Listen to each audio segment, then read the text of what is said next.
Na zahtev odbornika na početku sednice našla se tema raskida ugovora o privatizaciji hotela u Bukovičkoj banji, o čemu je govorio predsjednik opštine Bojan Radović.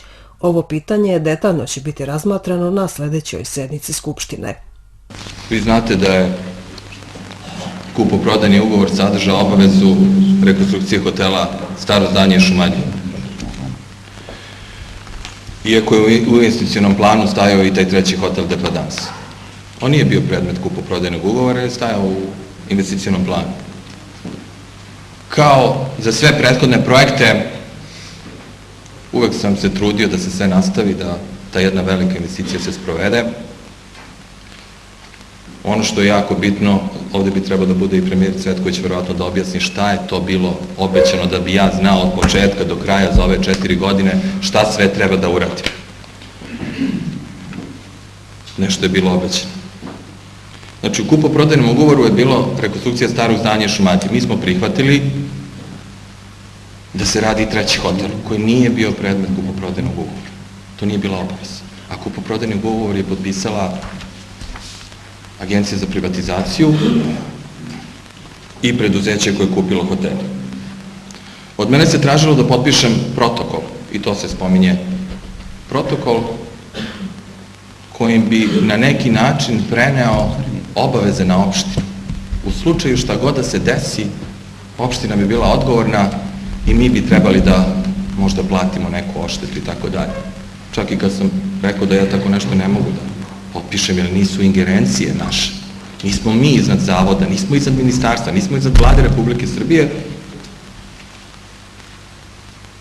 Čak i tada sam bio upozoren da, pošto sam počeo pregovore, da mogu, a nisam ih sproveo, da i zato mogu da budem tužan. I samo da vam kažem, novinarka koja je pisala ovaj članak nikada, vrlo retko piše pozitivno o Aranđelovcu. I rekao sam im, hoću da odgovaram, ali ako uzme sva dokumenta, kupoprodajni ugovor, sve prepiske, svaki put kad je tražen ili prigovarano i tražen raskid privatizacije, da sve to uzme u obzir i da vidimo ceo istorija. Mi smo prihvatili sve to. Ja sam uradio jednu stvar koju vjerojatno ne bi uradio ni jedan predsjednik opštine u nekoj modernijoj razvijenoj zemlji. Prihvatio sam da se skine zaštita. Nikada nećete naći takav primjer da se skine zaštita. Ja jesam za to odgovoran, jer smo mi poslali inicijativu za skidanje zaštite. Zamislite, skidate zaštitu sa spomenika kulture. Pristali smo, skinuli smo zaštitu. Zavod za zaštitu prirode, mislim, ja sam postao njihov najveći neprijatelj. Tako su barem rekli. Eto, ima tamo jedan predsjednik opštine koji skida zaštitu. To nikada nije urađeno u istoriji naše zemlje. To je prvi put, to je presedan. Presedan da se skine zaštita. Pristali smo. Međutim, da biste dobili građevinsku dozvolu. A što se tiče plana detaljne regulacije, samo da vam kažem da mi ćemo uskoro imati plan grada, ponovo, i vi možete da, može neko da se javi da nam radi džabe plan grada. A recimo samo podloge koštaju 500.000 dinara. I šta vi mislite, da li on stvarno ima interes da radi plan grada besplatno?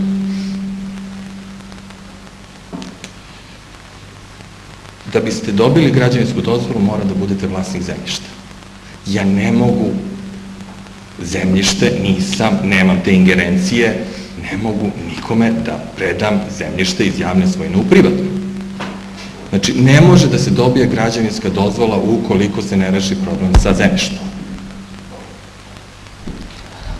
Što se tiče kotlarnice, kotlarnicu je dala Direkcija za imovinu specijalnoj bolnici. Pa nismo mi mogli da prenesemo nešto što nije u našoj ingerenciji, nego su oni u jednom trenutku preneli i na opštinu i na specijalnu bolnicu i mi kad smo pitali čije, kaže specijalne bolnice. Direkcija za imovinu prenosi imovinu Republike specijalnoj bolnici, što je u skladu sa zakonom. Da bi specijalna bolnica imala još jedan, odnosno glavni ulaz za pacijente sa one zadnje strane. Pristali smo imенно na to, da pregovaramo, da vidimo šta je moguće uraditi na toj parceli. Pa eto, možda specijalna bolnica bi se nekako snašla, tako. Ali nismo mi davali to zemljište. Što se tiče kotlarnice, nije problem ta kotlarnica, mi imamo 2 kotlarnice u parku. U toj drugoj kotlarnici treba da se otvori striptiz bar ili klub za borilačke veštine. Ona je u privatnom vlasništvu. Nije bivši direktor ugostiteljstva dao u privatno vlasništvo čoveku. Došao je kod nas, ima papir, ima dokaze njegovo vlasništvo. Kasnije je to regulisano na neki drugi način, ali čisto da znate, to treba da znate. Da imamo jedan privatan objekat kod starog pogona. Za ostali deo starog pogona vodi se spor između kompanije Knjaz Miloš i Republičkog pravobranioca, znači zastupa Srbiju. I to možete da pitate predstavnike kompanije Knjaz Miloš. Da li je istina da su oni u procesu oko te kotlarnice? Kažem, zemljište je bilo kraj, završetak ove priče i ja tu nemam nikakve ingerencije. Možda je bilo pokušaj da se sve to prenese na lokalnu samoupravu, ali jednostavno ja vas sada pitam, kada dođete do tih 2,8 hektara, sigurno da nema dalje. Hoteli mogu da se rade, još jednom kažem. Hoteli mogu da se rade kao što smo radili bivetu. Rešenjem o rekonstrukciji i adaptaciji. I hoteli i staro izdanje Šumadije su mogli da se rade. Ali investitor je jasno rekao, uslovi su ti koji nisu pisali u kupoprodajnom ugovoru. I mi smo to zajedno u vladi razgovarali, pokušali da izađemo u susret, međutim jednostavno postoje neki drugi problemi. Nije lako zemljište iz javne svojine preneti u privatnu, kojeg je skinuta zaštita. Predlog odluke o drugom rebalansu budžeta obrazložila je načelnik finansija Marina Ivanović. Prvo što je bilo neophodno povećati, to su subvencije za poljoprivredu u iznosu od 5.500.000 dinara, jer na konkursu za raspodelu subvencija za poljoprivredu koji je trajao do 15. jula javio je se veći broj poljoprivrednika koji ispunjavaju uslove prema kriterijima za dodelu subvencija u poljoprivredi i nedostajuća sredstva prema izveštaju Odeljenja za privredu i društvene delatnosti je oko 5.550.000.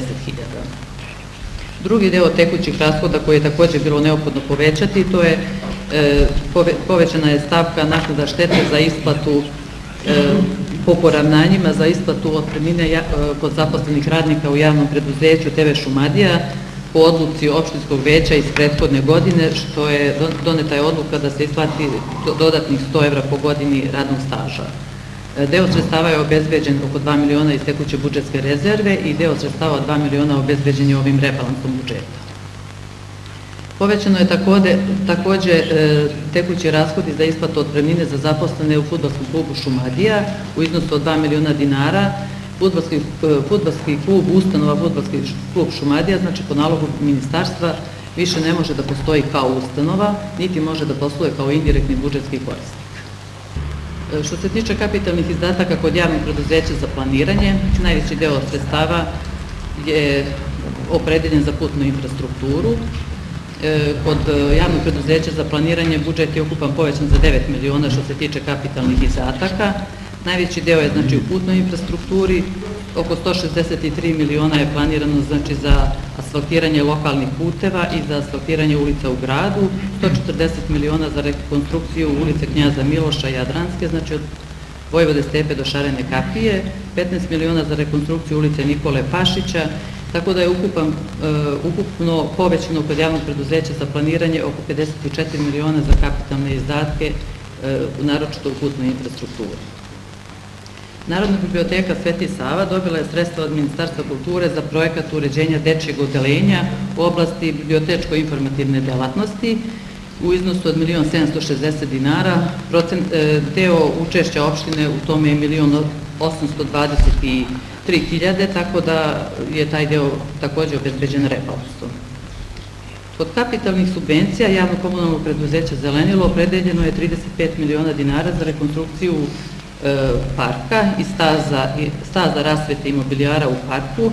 Javno preduzeće Zelenilo deo sredstava je za te iste namjene oko 5 miliona dinara dobilo je od Ministarstva trgovine, turizma i telekomunikacija, kao i 1 milion dinara je od Ministarstva poljoprivrede dobilo je za zaštitu životne sredine, ozelenjavanje, znači po projektu ozelenjavanja parka.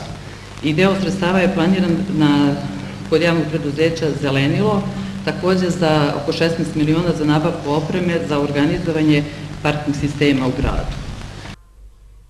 Poslove upravljanja javnim parkiralištima obavljaće u buduće javno komunalno preduzeće Zelenilo, a kao krajnji rok istaknut je 1. mart 2017. godine. Fudbalskom klubu Šumadija ukinut je status ustanove. Na sednici je naglašeno da ova odluka ne znači gašenje kluba, već samo prelazak u novi pravni status.